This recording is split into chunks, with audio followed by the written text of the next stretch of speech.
This paper is entitled Corporate Social Responsibility, an Identity Challenge for the Economic System.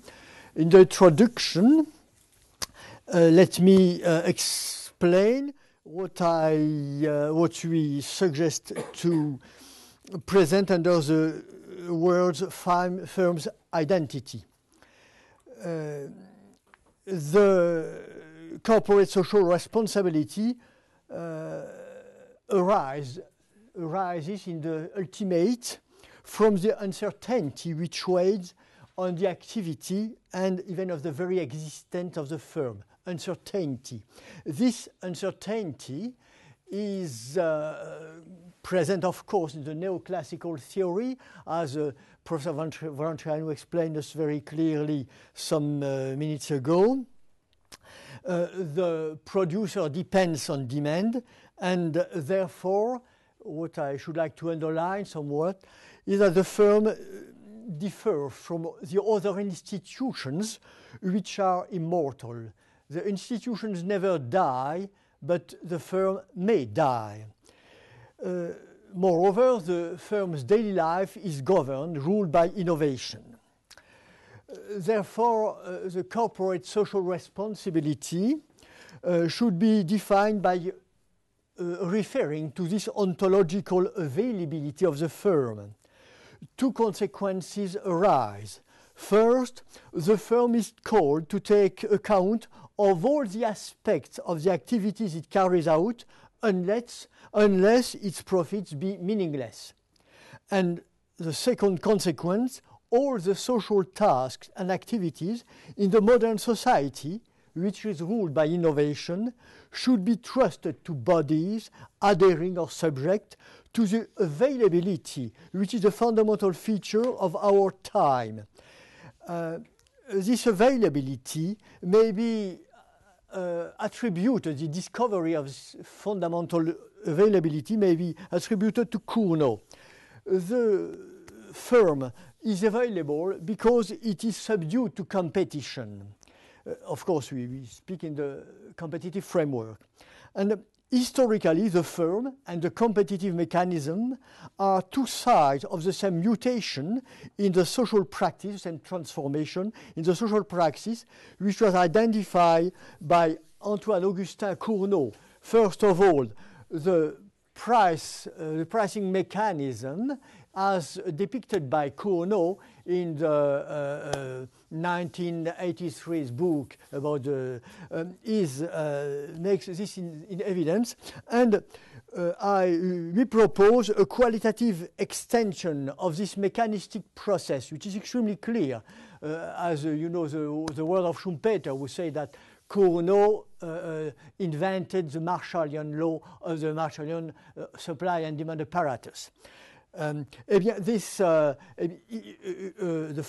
philosopher who read Cournot have a reading of his work which can induce us to explain that there is a qualitative extension of the mechanistic process which stems from the epistemological vision which was implicit in the price mechanism and which culminates in the intuition of the intersubjectivity, transcendental intersubjectivity. Therefore, we propose that the dynamic of corporate social responsibility be analyzed through the framework combining two criteria, the competition, achieving or transposing the competitive rule in the economic sphere or out of the economic sphere. Therefore, there will be four very shortly expounded parts in this speech. First, point one, achievement of the competitive norm within the economic sphere. The first ethical duty is to behave according to the competitive rule. Moreover, the competitive norm is an opportunity for the firm because it leads it to anticipate the situation where its competitive advantage will be obsolete. Therefore, the firm should adhere to the competitive rule. It should not try to exploit the loopholes of antitrust legislation, but on the contrary, to behave according to the spirit and meaning purported by the latter. The first duty pertaining to CSR applies in competition policy as well as in innovation. For instance, the CSR should induce firms to emphasize internal growth and not to indulge to tempting mergers. This implies that firms should pay less attention to opportunities of external growth and more to updating the new ways of their own development. Another instance, I don't know where I am as far as the time is concerned. In France, the supply chain, broadly understood, is unbalanced. Powerful retailers extract too many concessions from their suppliers. Subcontractors are often exploited by their big customers, who may even constrain them to reveal their know-how, annihilating the protection of the intellectual property. CSR might contribute to this solution. May I quote also the very famous and burning instance of the pharmaceuticals industry, where agreements between producers of generic drugs and inventors whose patents are under continuous judicial contest. Those agreements are contrary to competition. The same process, the same risk occurs in the field of NTIC. For instance, I refer to Google Motorola merger of last summer. Second point, outside of the competitive norm, transposing it within the economic sphere. There are emergency situations or absolute strategic priorities which may impose direct interventions, material state interventions into the economic sphere. In such instances, material targets are, so to say, superposed to the working rules of the competitive system, and that I propose to call it over-determination. A clear instance of this over-determination is, as you know, the Section 39 of the European Union Treaty, which covers agriculture. What it is written that first, the CAP must ensure competition within the agricultural sphere and to make possible that the provision of agricultural good is sufficient. Those are two ways to say the same thing with different references.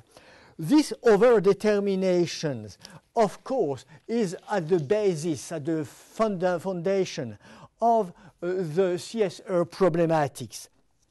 For instance, the firms are required not only to behave according to the competitive rule, but to write, to imagine, to propose very material, very concrete purposes, very concrete norms and guidelines of their activity. So that this is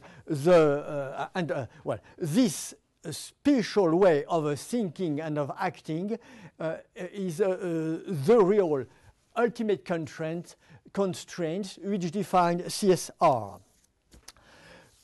Now, we get out of the economic sphere, and I propose to gather all those aspects under the idea of the concept of the ecosystem. The ecosystem's gatherer of the firms gathers all the agents, resources, and parameters which contribute to the firm's life and on which it has an influence. This ecosystem can lead us to distinguish between two basic aspects of CSR. The object CSR, which command to call into the existence new agents which will be the equivalent of enterprises in the field out of the economy. And imputation CSR, which is more classical, was very clearly, very broadly expounded here, which consists in holding the established firm responsible for pursuing purposes of general interest. First, the generalization of the competitive model, point 3, an agent, a body in charge of an activity, of a mission, overcomes the boundaries of this mission and activity, and it puts in question the traditions and customs associated with them in order to comply with the availability requirements which define the enterprise, the firm in competition. This appears in public sector deregulation and in cultural activity, cultural practice and involvement. In public sector deregulation, we have the instance of previous monopolies which are in charge of managing the transition between the monopoly and the complete competition. And this transition is long. And what is required from the firm, for instance, the SNCF, the French railway system, in last December with the new schedule, which was extremely massive. The SNCF, the French railway system, appointed a mediator, Madame Nicole Nota, whose powers are completely exceptional, derogatory to anything. This lady can decide about any conflict in the matter of schedule. For instance, teenagers are alone in a city during half a day, the Wednesday afternoon, and nobody takes cares about them. And this is a reason to challenge the new schedule. And Mrs. Nota is in a position to distinguish that. This transition period is probably more important that it is widely unnoticed. 4 point, the transposition of the competitive rule outside of the economic sphere, in the cultural sphere. Culture, what is cultural practice? It may be defined as a practice of the values which constitute the identity of the person or of the community. This practice illustrates what is at stake in generalizing the model of competitive firm. The cultural practice faces the difficulty to link the technical rules that any artistic work must respect to its meaning and impact. And imagine an amateur, 5 minutes more, okay. You can imagine a choir of amateurs. They want to sing. Of course, by hypothesis, by definition, they are not able to sing as well as an occupational choir. But they want to do that. Why do they want to do that? Not because they want to sing, because they want to appropriate, they tend to take control of their own memory, of their own culture. And this is much wider than being an under-occupational, as a 99% of the choir, but it is inventing something new to facilitate, to make easy the relation with the cultural patrimony. As a conclusion, the CSR has to be related to the fundamental norm which gives to the firm its identity, and this fundamental norm is for the firm, as well as for the economic system as a whole, competition. The economic sphere of the firm falls within the field of CSR.